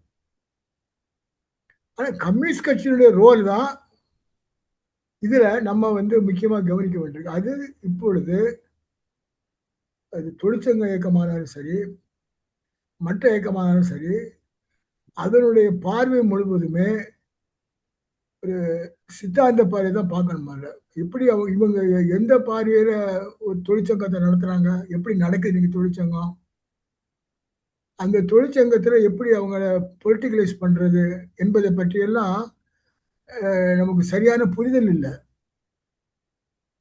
நீ தொழிற்சங்கங்கள் நீக்க வரைக்கும் இப்ப சிஐடி ஒண்ணுதான் என்ன பண்ணுது, எல்லா தொழிலாளி ஒன்றிணைக்கக்கூடிய ஒரு கோஷத்தை முன் வைக்குது. அப்படின்னா அர்த்தம் என்ன? ஈஸியா முதலாளி தொழிலாளர்களை பிரிப்பதில் வெற்றி அடைகிறான். அப்ப தொழிலாளியுடைய சித்தாந்த பார்வையை மாற்றுவதற்கு நம்ம ஒரு சித்தாந்த போரை எப்படி நடத்துவது, அது மெயின் கொஸ்டினா வந்துருது இன்னைக்கு கம்யூனிஸ்ட் கட்சிகளுக்கு. அதுல நம்ம குறைபாடு இருக்குன்னு என்னுடைய கருத்து. அதனாலதான் இவ்வளவு தூரத்துக்கு இன்னைக்கு இருக்கக்கூடிய நவீன டிஜிட்டல் எக்கானமி வந்த பிறகு நம்ம நாட்டில் இருக்கக்கூடிய அட்வான்ஸ்டு டெக்னாலஜி எல்லாமே நம்ம நாட்டில் இப்போ இருக்குது. நியூக்ளியர் டெக்னாலஜி நம்ம பயன்படுத்த முடியும். அதே மாதிரி ராக்கெட் டெக்னாலஜியில் நம்ம முன்னேறி இருக்கிறோம். இப்போ இதெல்லாம் இவ்வளவு ஸ்கில்டு லேபர் இருந்தோம், அந்த ஸ்கில்டு லேபருடைய பொலிட்டிக்கல் இது எப்படி இருக்கு அப்படிங்கிறது தான் பிரச்சனை. அது அதனால இது ஒரு சித்தாந்த போர் மூலம் தான் இது சரி செய்ய முடியும்னு என்னுடைய கருத்து. கம்யூனிஸ்ட் கட்சி மக்கள் மத்தியில பழமைவாதத்தையும் நீங்க சொல்லக்கூடிய வட்டாரவாதத்தையும் எதிர்த்து ஒரு போராட்டத்தை உருவாக்கவில்லை என்றால், ஒரு ஒரு விவாதத்தை உருவாக்கவில்லை என்றால், தொழிலாளி வந்து கான்சியஸா பொலிட்டிக்கல் சென்ஸ் வர்றதுக்கு கஷ்டம் வரும். போராட்டத்தினுடைய சித்தாந்த பார்வையை தான் நான் கொஸ்டின் பண்றேன். இன்று சமூக மாற்றத்திற்கான ஒரு அரசியல் பார்வை இருக்கு இல்லையா, அதோ அதை கனெக்ட் பண்ணி இன்னைக்கு கம்யூனிஸ்டுகள் நம்ம நாடாளுமன்ற வாதத்துக்குள்ள உட்கார்ந்துருக்கிறோம். நம்ம அதை விட்டு வெளியே வரலையே. இப்பவும் நம்ம அரசியல் என்ன இருக்குது? கூட்டணி, எதிரி யாரு, அப்படித்தானே பார்க்கிறோம். இதை தாண்டி மக்களுக்கும் ஒரு சுரண்ட வர்க்கத்துக்கு எதிரான கொள்கையை கொண்ட ஒரு சித்தாந்த போரை நம்ம நடத்துறோமான்னு கேட்கிறோம். தொழிற்சங்க இயக்கம் பாரம்பரியமா இருந்த இடங்கள்ல எல்லாம் அதை வேகமா வீழ்த்திட்டு இந்துத்துவ சக்திகள் ஜெயிக்கிறாங்க தோழர். உதாரணம் மகாராஷ்டிரா ஒரு காலத்துல தொழிற்சங்க இயக்கத்துல ரொம்ப வலிமையா இருந்தது. ஆனா அதுவே விவசாய இயக்கம் சீனிவாசராவா இருக்கட்டும், கோதாவரி பர்லேகரா இருக்கட்டும், அவங்க செய்த வேலைகள் தொழிற்சங்க இயக்கம் சாஞ்சதை விட கூடுதலான காலகட்டத்துக்கு நீடிச்சு ஸ்ட்ராங்கா இருக்கு. இதுக்கு ஏதாவது காரணம் இருக்குமா? நம்முடைய மார்க்சிசம் இருக்கு இல்லையா, நம்ம சோகால்டு மார்க்சிசம் சொல்றோம் இல்லையா, இந்திய மார்க்சிசத்தினுடைய பேர் வெஸ்டர்ன் மார்க்சிசத்தோட தான் நம்ம தொடர்பு வச்சிருக்கோம். மார்க்சோ லெனின் சொல்றதை வச்சிருக்கமே தவிர, இந்திய மண்ணிலிருந்து உருவாகக்கூடிய, இந்திய மண்ணில் இருக்கக்கூடிய, அதாவது சரவணர் காலத்திலிருந்து இன்னும் இருக்கக்கூடிய ஒரு சித்தாந்த போராட்டம் இருக்கு இல்லையா, அதன் தொடர்ச்சியாக நம்ம கொண்டு வரல. அந்தோனி கிராம்சி சொல்ற மாதிரிதான், நீ முன்னுடைய சித்தாந்தம் அது இந்த மண்ணுல உருவாகணும். அது இன்னும் வேர் பிடிக்கல. இப்பதான் கொஞ்சம் ரியலைஸ் பண்றோம், ஐயோ நம்ம தப்பு பண்ணிட்டோமேன்னு. இப்ப இன்னும் என்னன்னு கேட்டா, இப்ப நம்முடைய ஹிஸ்டோரியன்ஸ் ரோமிலா தாப்பரோ இல்லை இர்பான் ஹபீபோ இவங்க சொல்லக்கூடிய அடிப்படையில் ஒரு சித்தாந்தத்தை உருவாக்குற மாதிரி நம்ம இன்னும் நம்முடைய பார்வையில வரல. அதான் நம்ம சித்தாந்தத்தில் உள்ள குறைபாடுங்கிறத நான் பார்க்கிறேன். அதை சரி செய்யறதுக்கு விவாதங்கள் நடத்தணும், ஹிஸ்டாரிக்கல் விவாதம் நடத்தணும். சிலம்பரசன் சொன்னது கரெக்டா வச்சிருக்காரு. ஒரு பக்கம் கம்யூனல் ஆங்கிள் நம்ம இது பண்ணணும். இன்னைக்கு இருக்கிற தொழிலாளிக்கு எப்படி இந்த போனஸ் ஆக்ட் வந்தது, கான்ட்ராக்ட் ஆக்ட் வந்தது, மிச்ச ஆக்ட் வந்ததுன்னே தெரியாது. இந்த சரித்திரத்தை சொல்லி இதெல்லாம் தூக்கின்னு போயிட்டு 46 சட்டத்தை தூக்கி பின்னாடி தள்ளிட்டான்டா, உன்னை ஓட்டாண்டி ஆக்கிட்டான் அப்படி அந்த ஒரு பொசிஷனால தான் இது இத்தனையும் இருக்கு. இந்த சட்ட முதலாளித்துவத்தில் சட்டங்கள் வரும், திருப்பி அவனுக்கு வேண்டிய முதலாளிக்கு வேணும்னாக்கா அந்த சட்டங்களை எடுத்துருவான். அப்போ முதலாளித்துவத்தில் தொழிலாளிகள் என்ன பண்ண வேண்டியது இருக்கும்? சட்டத்தை போராடணும், போராடி வாங்கலாம், அதை அமுல்படுத்துறதுக்கு திருப்பி போராடணும். இந்த தொடர்ச்சியான இதெல்லாம் சில காலமா விட்டாச்சு, ரொம்ப கேஷுவலா எடுத்துட்டாங்க. இதெல்லாம் பிரச்சனையா இருக்கிறதுனால தான் இதெல்லாம் ஓவர் கம் பண்ணணும்னா இன்னைக்கு தத்துவார்த்த ரீதியில தொழிலாளியில எக்யூப் பண்றதுல வீக்னஸ் இருக்கு. அதை ரொம்ப பின் பாயிண்டடா சிலம்பரசன் அடிச்சிருக்காரு. அது ரொம்ப ரொம்ப முக்கியம். கிளாஸ் ஸ்ட்ரகிள், முதலாளித்துவ ஜனநாயகம் இன்னைக்கு இருக்கிறது, அது ஒரு தொழிலாளி ஜனநாயகமா மாறணும். அந்த ஒரு ஆங்கிள் ரொம்ப வீக்கா இருக்குன்றத சிலம்பரசன் ரொம்ப ஷார்ப்பா சொல்லியிருக்காரு.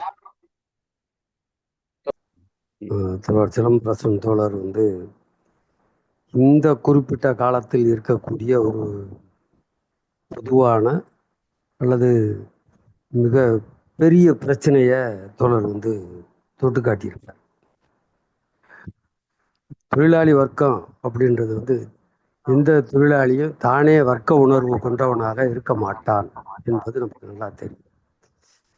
முதலாளித்துவம் அதனுடைய உற்பத்தி நிகழ்முறையின் காரணமாக, அதனுடைய தொடர்ச்சியான சுரண்டல் அம்சத்தின் காரணமாக இந்த தொழிலாளி வர்க்க உணர்வை பெறுகிறான் என்பது பார்க்கும். அப்போ அவ்வாறு வர்க்க உணர்வை பெற்றவன் என்பவர் ஒரு புரட்சிகரமான தொழிலாளியாக அவன் மாறுவான். ஆனால் இந்திய சூழ்நிலைமைகளில் ஒரு புரட்சிகரமான தொழிலாளி வர்க்கம் என்பது இங்கே வந்து ஒரு தொடர்ச்சியான நிலையில் இல்லை என்பதை நம்ம பார்க்கணும். அப்பப்போ திடீர்னு ஒரு புரட்சிகர அம்சங்களை கொண்டு வரும், திடீர்னு அப்பப்போ அது ஆப்பாயிரும். இப்படிப்பட்ட நிலைமைகளை இருக்கும். ஆனால் ஒரு புரட்சிகர மனோபாவமும் புரட்சிகர தத்துவத்தையும் புரட்சிகர சித்தாந்தத்தையும் கொண்டிருக்கக்கூடிய கம்யூனிஸ்டுகள் தான் புரட்சிகர பாட்டாளி வர்க்கத்தின் வேன்கார்டு. அவங்க தான் அவங்கள வழி நடத்துகிறவங்க. அப்போ இப்படிப்பட்ட ஒரு கம்யூனிஸ்ட் கட்சிகளுடைய செயல்பாடு என்பது இந்த குறிப்பிட்ட காலத்தில் ஒரு கேள்விக்குறியாகி இருப்பதை நம்ம இந்த அம்சத்திலிருந்து நம்ம பார்க்க முடியும். அப்போ இந்த கான்ட்ராக்ட் தொழிலாளி என்பவர் வந்து இப்போ உருவானவர் அல்ல. எப்போ தொழில் துவங்குச்சோ அப்போவே அந்த கான்ட்ராக்ட் தொழிலாளி உருவாகியிருக்கார். எந்த பேர்கள் வேணும்னா வேறு மாதிரி இருக்கலாம். பழகுனர் அல்லது பயிற்றுனர் அல்லது இவங்க வந்து ஒரு அப்ரெண்டிஸு இப்படிலாம் சொல்லி அவங்கள வந்து குறைந்த கூலிக்கு அவங்கள வேலைக்கு வாங்குவாங்க. அப்போ இவங்களுக்கு வேலை சொல்லி கொடுக்கறதுக்காக நாங்கள் அவங்களுக்கு குறைஞ்ச கூலி கொடுக்குறோம், அவர் வந்து பயிற்சி பெறணும், இப்படிலாம் சொல்லி தான் அவங்கள வந்து வேலை வாங்கினாங்க. அப்போ ஒரு புலம்பெயர்ந்த தொழிலாளி என்ற அந்த அம்சம் வந்து இப்போ சமீபத்தில் உருவான ஒரு மிக முக்கியமான ஒரு அம்சம்.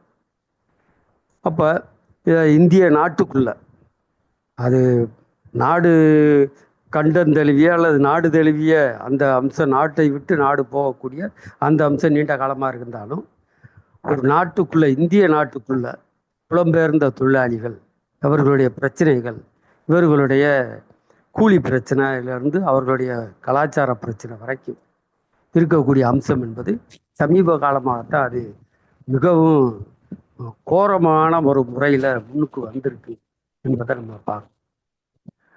அப்போ இந்த முதலாளித்துவம் இந்திய நாட்டில் இருக்கக்கூடிய ஏகபோகமாக இருந்தாலும் சரி, ஏகாதிபத்தியத்தோட துணை நிற்கக்கூடிய இந்த ஏகபோகமாக இருந்தாலும் சரி, அல்லது தூய முதலாளித்துவ சக்திகளாக இருந்தாலும் சரி, இவர்கள் இந்த புலம்பெயர்ந்த தொழிலாளிகள் மட்டுமல்ல, ஒரு ஒப்பந்த ரீதியாக வேலை செய்யக்கூடிய தொழிலாளிகளுடைய பிரச்சனைகளையும் அவர்கள் வந்து கண்டுகொள்ளலை. ஏன்னா ஆரம்ப காலத்தில் அவங்களுடைய அளவு அல்லது அவர்களுடைய, அதாவது இந்த நிரந்தர தொழிலாளிகளோட எண்ணிக்கையில் ஒப்பிட்டு பார்க்கும்போது அவர்களுடைய எண்ணிக்கை என்பது குறைவாகத்தான் இருந்துச்சு. ஆனால் இப்போ அப்படி இல்லை. இப்போ 95% தொழிலாளிகள் வந்து ஒப்பந்த தொழிலாளிகளாகவும், அதில் குறைந்தபட்ச ஒரு 30% தொழிலாளிகள் வந்து புலம்பெயர்ந்த தொழிலாளிகளாகவும் இங்கே இருக்காங்க. அப்போ இந்த தொழிற்சங்கங்களுடைய கடமை என்பது இந்த புலம்பெயர்ந்த தொழிலாளிகளையோ அல்லது கான்ட்ராக்ட் தொழிலாளிகளையோ தங்களுடைய ஸ்தாபன அமைப்புக்குள் கொண்டு வராத ஒரு நிலைமை. அப்போ அவர்களுக்கு ஒரு தனியான அமைப்பை கூட உருவாக்காத ஒரு நிலைமை. அப்போ இந்த நிலைமைகளின் காரணமாகத்தான் இந்த பிரச்சனைகள் எல்லாம் முன்னுக்கு வந்திருக்கு. அப்போ அவங்களுடைய கூலி உயர்வுக்காக ஒரு நிரந்தர தொழிலாளி போராடியதாக எங்கேயாவது இருக்கா அப்படின்னா மிக குறைவு. ஒரு பிரச்சனை சம்பந்தமா பேசும்போது ஒரு தொழிற்சங்க தலைவர் சொல்றார், நீ இந்த தொழிற்சாலையில வேலை பார்க்குற, உன்னையத்தான் நான் வந்து இந்த தொழிற்சங்கத்தில் உறுப்பினராக சேர்க்க முடியும், அப்ரெண்டிஸை சேர்க்க முடியாது, ஒப்பந்த தொழிலாளியை சேர்க்க முடியாது. இப்போ இந்த நிலைமையில் அந்த நிரந்தர தொழிலாளிகள் தங்களுடைய கூலி பிரச்சனை முதற்கொண்டு கூலி உயர்வுக்காக ஒரு போராட்டம் என்றாலும் கூட அதுவும் வர்க்க போராட்டம் தான், அதெல்லாம் குறைச்சலாம் மதிப்பிட முடியாது. அப்போ இந்த தொழிலாளிகள் தங்களுடைய கூலி அல்லது பண ரீதியான அவர்களுடைய பிரச்சனை இது சம்பந்தப்பட்ட அம்சங்களுக்காக போராடுறாங்க. அவ்வாறு போராடும்போது இந்த முதலாளி வர்க்கம் இந்த ஒப்பந்த தொழிலாளிகளை கருங்காலிகளாக மாற்றி அவர்களை வேலை வாங்கிய நிலைமைகள்லாம் இந்த தொழிலாளி வர்க்கத்துக்கும் தெரியும், தொழிற்சங்கங்களுக்கும் தெரியும். ஒரு குறிப்பிட்ட ஸ்டேஜ் தாண்டினவுடனே அந்த ஒப்பந்த தொழிலாளிகள் எண்ணிக்கை கூடுதலான பிறகு இந்த தொழிலாளிகளுடைய போராட்டங்கள் அனைத்தும் மழுங்கடிக்கப்படுது, தோற்கடிக்கப்படுது. இந்த விளைவுகளை கூட இந்த தொழிலாளி வர்க்கம் புரிந்து கொள்ளவில்லை என்பதுதான் நம்ம பார்க்க வேண்டியது. அது போக கூடுதலாக சாதிய ரீதியான ஒடுக்குமுறை, அதே போல் ஒரு மத ரீதியான திரட்டல், இது எல்லாமே இப்போ இருக்கு. இந்த தொழிலாளி வர்க்க இயக்கங்களுக்குள்ள என்னென்ன வகையிலெல்லாம் பிரிவினை கொண்டு வர முடியுமோ அத்தனை பிரிவினைகளும் இந்த காலகட்டத்தில் இருக்குது என்பதையும் நம்ம பார்க்கணும். இப்போ இதையெல்லாம் தாண்டி தான் இவர்களை நாம் வர்க்க ரீதியாக திரட்ட வேண்டிய ஒரு அவசியம் என்பதும் இருக்குது. இப்போ இந்த அவசியத்தை தொழிற்சங்கங்கள் புரிந்து கொண்டிருக்கா அப்படின்னு பார்த்தா இடதுசாரி தொழிற்சங்கங்களை தவிர மற்ற தொழிற்சங்கங்களுக்கு அதை பற்றி கவலை இல்லை. மற்ற தொழிற்சங்கங்கள் தங்களுடைய ஆட்சி அதிகாரத்தை கைப்பற்றுவதிலேயே அவர்களுடைய கைக்கருவியாக அவர்கள் செயல்படுகிறார்கள். அடிப்படையிலேயே ஒரு வர்க்க உணர்வு பெற்ற கம்யூனிஸ்ட் கட்சிகளுடைய செயல்பாட்டில் அவர்களுடைய வழிகாட்டலில் இயங்கக்கூடிய தொழிற்சங்கங்கள் மட்டுமே இந்த வர்க்க உணர்வோடு இவர்களுடைய பிரச்சனைகளை தீர ஆய்கிறார்கள், அதற்கான போராட்டங்களை அவர்கள் வழிமொழிகிறார்கள். ஆனாலும் கூட இந்த முதலாளித்துவ அமைப்பின் கீழ் இந்த காட்டு ஒப்பந்தத்துக்கு பிறகு ஒரு நிர்ணயிப்பு என்ன வந்துச்சு அப்படின்னா, இந்திய நாட்டில் புயல் வேக போராட்டங்கள் மிக விரைவில் கிளர்ந்து எழும் அப்படின்னு ஒரு வரையறுப்பு. அப்போ அந்த வரையறுப்புக்கு உட்பட்டு இந்த தொழிற்சங்கங்களோ இந்த கம்யூனிஸ்ட் கட்சிகளோ தாங்கள் தலைமை தாங்குவதற்கு தயார் நிலையில் இருந்திருந்தால் இந்த பிரச்சனை இவ்வளவு தூரம் நீடிக்காது. அப்போ தயார் நிலையில் இருக்க முடியலை. அதற்கான காரணங்கள்லாம் நம்ம இப்போ ஆய்வு செய்ய வேண்டிய இந்த வகுப்பில் ஆய்வு செய்ய வேண்டிய நிலைமை இல்லை, அது நேரம் கூடும் என்பதை நம்ம பார்க்கணும். அப்போ தொழிற்சங்கங்களாக இருந்தாலும் சரி, அவற்றை வழிநடத்தக்கூடிய கம்யூனிஸ்ட் கட்சிகளாக இருந்தாலும் சரி, இந்திய நிலைமை எவ்வாறு இருக்குது, அதற்கு ஏற்றவாறு எவ்வாறு தங்களுடைய போராட்டங்களை வழிநடத்த வேண்டும் என்பதை அங்கே ஒரு முக்கியமான அம்சமாக வைத்திருக்கிறார். கடந்த காலங்களில் விவசாயிகளுடைய போராட்டங்கள் என்று சொல்லும்போது, கடந்த முறை இந்த கொரோனா பீரியடில் அதற்கு முந்தைய விவசாயிகளுடைய போராட்டம் என்பது ஒரு நாடு தழுவிய அளவில் ஒரு பேரெழுச்சியாக அதற்கு முன்பாக இல்லை, இப்போதான் நடந்திருக்கு. கிட்டத்தட்ட வருடக்கணக்கில் நீடித்த ஒரு விவசாயிகளுடைய எழுச்சி. ஆனால் அந்த எழுச்சியை ஒட்டி தொழிலாளிகளுடைய ஒரு திரட்டல் என்பது வர முடியலை. அதற்கான ஒரு மிகப்பெரிய போராட்டத்தை தொழிற்சங்கங்கள் தங்களுக்குள்ளே நடத்தி கொண்டிருக்கின்றன. ஒரு பரந்த அளவிலான தொழிற்சங்கங்களுடைய கூட்டு நடவடிக்கை, கூட்டு முயற்சி அப்படின்னு ஒரு நிலை எடுக்கும்போது பல தொழிற்சங்கங்கள் அந்த சம்பள உயர்வு, போனஸு, இது சம்பந்தப்பட்ட பல்வேறு பிரச்சனைகளுக்காக வரக்கூடிய பல்வேறு தொழிற்சங்கங்கள் கூட அரசியல் ரீதியான பல்வேறு போராட்டங்களுக்கு முன்வருவதில்லை. ஏன்னா அரசியல் ரீதியான பிரச்சனை வரும்போது அவர்களுடைய ஸ்தாபனமான கட்சியும் அதை பாதிப்புக்கு உள்ளாகும் என்பது அவர்களுக்கு தெரியும். அதனால் அந்த தொழிற்சங்க தலைவர்கள் அதற்கான ஏற்பாடுகளை செய்வதில்லை என்பதை நம்ம பார்க்குறோம். அப்போ இந்த தொழிலாளிகளை வர்க்க ரீதியாக திரட்டுவது, வர்க்க போராட்டத்தை நடத்துவது, இது எல்லாமே தொழிலாளிகளின் எதிர்காலம் என்பது வர்க்க போராட்டம் மட்டும்தான் என்பது நம்ம புரிந்து கொண்டிருக்கணும். அந்த அடிப்படையில் அவர்களை திரட்டணும். அதற்கான கடமையை கம்யூனிஸ்ட் கட்சிகள் கையில் வைத்திருக்கின்றன, செயல்படுத்துகின்றன. ஆனால் அதில் சில குறைபாடுகள் இருக்கலாம், சில டிவியேஷன்ஸ் இருக்கலாம். ஆனாலும் கூட இது அந்த இலக்கை நோக்கி செல்லும் என்று சொல்லி இதோட முடிச்சுக்கிறேன். தோழர்களே, எந்த தலைப்பு எடுக்கப்பட்டிருந்தோ அந்த தலைப்புக்குரிய விஷயங்கள் பேசப்பட்டிருக்கு. அதில் எந்த சந்தேகத்துக்கும் இடமில்லை. உரையாளரும் மிகச்சிறப்பாக அந்த விஷயத்தை சொன்னார். இப்ப இறுதியில சேகர் தோழரும் சொன்ன விஷயங்கள் வரைக்கும் விஎம்எஸ் தோழர், சுகுமார் தோழர் எல்லோருமே சொன்ன விஷயங்கள் எல்லாமே தலைப்புக்குரிய விஷயங்கள். அதில் ஒரு பிரச்சனையும் இல்லை. ஆனால் இந்த தலைப்புக்குள்ள நான் இல்லை, அதுதான் அந்த பிரச்சனை. அதை தோழர் நீதிராஜன் விளங்கப்படுத்தி இருந்தவர். அதனால என்னுடைய கருத்து தேவையில்லை என்றதோட நிபந்தனை. இந்த விஷயத்தையும் பேசிக்கொண்டு இருக்கலாம். மார்க்சியம் அப்படி இருந்தது, அப்படியும் ஒரு மார்க்சியம் இருக்குன்னு பேசிக்கொண்டு இருக்கலாம். சமூக மாற்றம் இந்தியாவுக்கு என்ன தேவைன்றது அது வேறொரு தளம். சில அது மார்க்சியம் இல்லாமலும் இருக்கலாம்.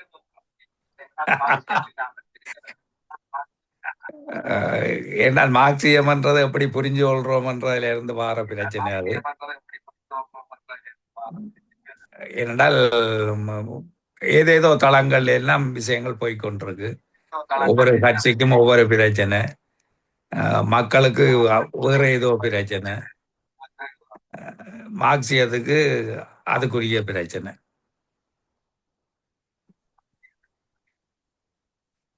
நன்றி, வணக்கம். நோய் நாடி நோய் முதல் நாடி நாங்கள் நோயையே என்னென்று விளங்கிக் கொள்ளாமல் அந்த காலத்துல எனக்கு வந்த தலையடிக்கு இந்த குளிசு மாத்திரை போட்டு பேசிட்டு இருக்கிறோம். நன்றி, வணக்கம்.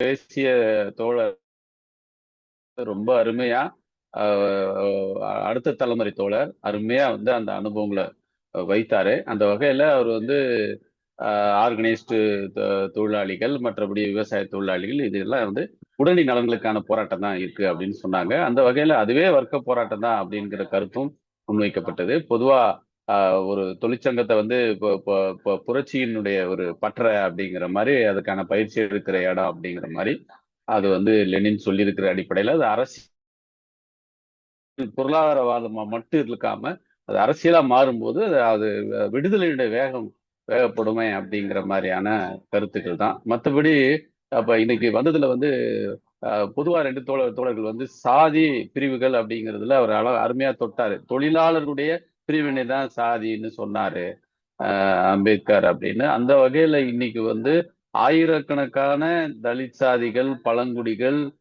பிற்படுத்தப்பட்டவர்கள், குற்ற பழங்குடிகள் என்று ஆங்கிலேய ஏகாதிபத்தியால் முத்திரகுத்தப்பட்டவர்கள், இப்படி ஒரு கம்யூனிட்டிகளாக வாழ்கிற இந்த சமூகத்துக்குள்ள வர்க்கமும் சாதியும் பின்னி பிணைஞ்சு ஒன்றோடு ஒன்று உறவாடியும் முரண்பட்டும் கலந்து இருக்கிற ஒரு சமூக சூழல்ல வர்க்க போராட்டத்தை எப்படி நடத்துறது அப்படிங்கிற மாதிரியே இன்றைய பிரச்சனைகள் அழகா வைத்திருக்கிறாரு தோழர் ரவீந்திரன். அதற்கு 20 புத்தகங்கள் மூலமாக அவர் ஒரு ஒரு இலங்கை கம்யூனிஸ்ட் கட்சியில அவரும் பொலிட்புற மெம்பரா இருந்திருக்கிறாரு. அந்த வகையில அவர் ஒரு முன்வைப்பு வைத்திருக்கிறார். நம்ம இந்த தலைப்பு பகுதி 1, 2, 3 தொடர் நடத்தலாம். அந்த அளவுக்கு இது பல பரிமாணங்களை கொண்ட இந்த விஷயம். அப்ப